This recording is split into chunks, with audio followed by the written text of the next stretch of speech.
What's up, everybody? 40 the Broadway Saiyan here, and welcome back again to my YouTube channel. Back with another video on the upcoming mobile game, Power Rangers Morphin Legends. In this video, our main focus is going to be about how to unlock and how to build your characters. Now, this is going to be a bit of an early guide, so anything that changes when this game actually launches globally, I will be doing an updated version of this particular guide. Now, before we actually get into that, there's something that I do want to address, and this is aimed at the developer Enway, because Enway is the developer working on this game.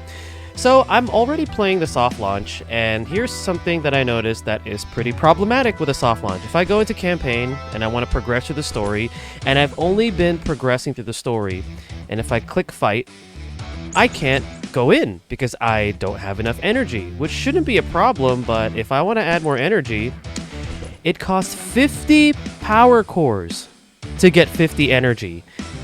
And at the moment right now, the shop is not unlocked because this is a soft launch, but this is already not looking good anyway, because for a game that is marketed to be a PvE RPG, turn-based, and you gotta give us something else besides just using power cores to be able to refresh our energy. Like, they only gave us like 120 or something like that, and I was literally just playing through the campaign, and I'm already gated because of the energy system. I know that it is the soft launch, and so I know there's gonna be people coming at me, oh, 40, it's a soft launch, you shouldn't expect too much. Guys, I've played closed betas where they gave you way more energy, and they gave you not only currency to be able to refresh your energy, but alternative currency such as potions and stuff.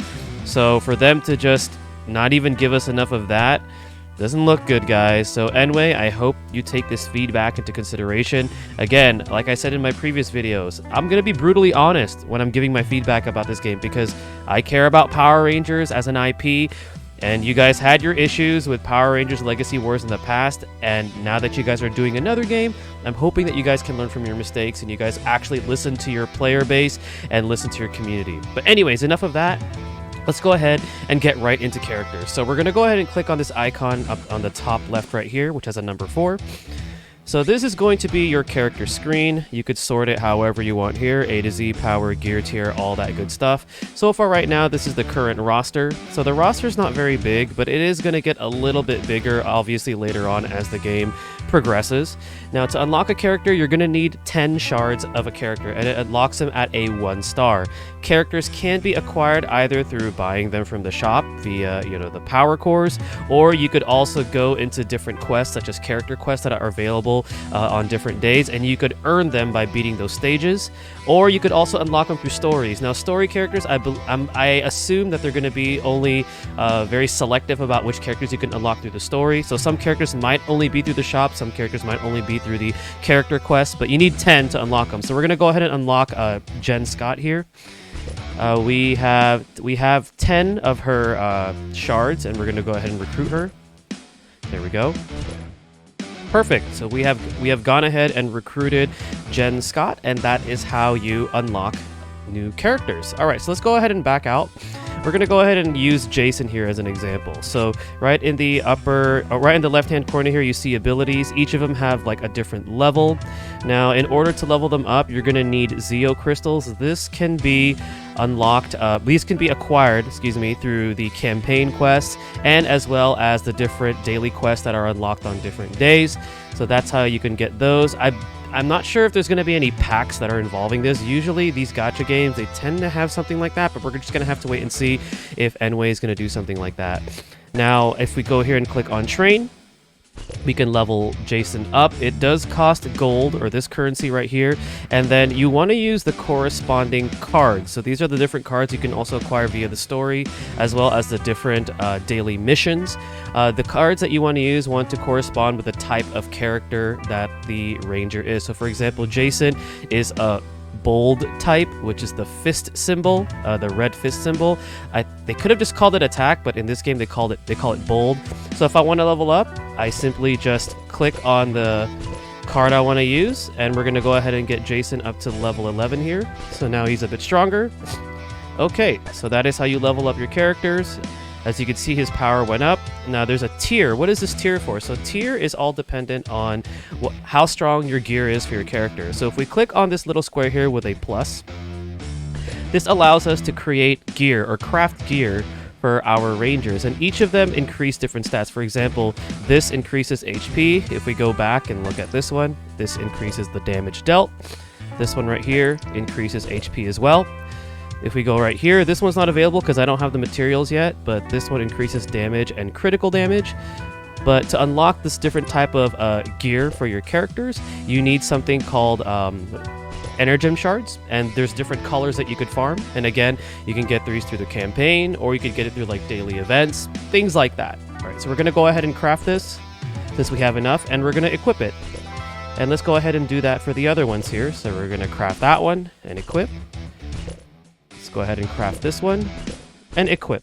And there's going to be different ones. Obviously, as we progress through the game and get stronger, we'll be able to get, you know, the higher tiered of these Energem shards, so we could get better equipment for our characters. And then right over here at the bottom, this is where it tells you how many of these shards you need to increase the star rarity of a character. And again, like I said earlier, there's various ways to get them. You can either go through the shop. They have the featured ones right here for new characters. You could go right over here to supplies, and right over here, if I have 120 of the power cores, which I don't, because we can't buy them yet, we can get 5 shards for Jason. You can also acquire them through the story. For example, if I go to the campaign, this stage right here gives us some Jason shards. And then if we go to character events, sometimes they'll have the ones for the corresponding character, where if you go in there, for example, if we go into Billy for the Blue Ranger, we can complete each of these quests here, and we are awarded shards for the character. So this is going to be the different ways to increase your character's rarity based on how many shards that you need. But that's going to go ahead and cover the basis of characters, how to unlock and how to build them. Again, this is just more of like a pre-guide, since this is just a soft launch of the game. Any changes that happen on the official global launch, I will be making an updated guide on that. But for those of you that are playing the soft launch or want to use this as like a preface guide later on, this is there for you. Had a lot of fun making this, and I will be making more content on Power Rangers Morphin Legends. Again, a word to Enway. Please consider all the feedback that you're already getting for this game, because we want this game to do better than Power Rangers Legacy Wars. And there's already been a lot of buzz about it from Power Ranger fans about how they feel like this game has potential. I really think it does, but please take our feedback and handle this IP properly for this game, because we just want there to be a solid, decent Power Rangers RPG game, whether it's a mobile game or a console game. We just want something good that's decent, that will last, and that is not gated through all these different heavily monetized functionalities that a lot of games tend to have. So hopefully take that feedback into consideration. Thank you guys again for watching. Stay tuned for the next one, and mahal everyone.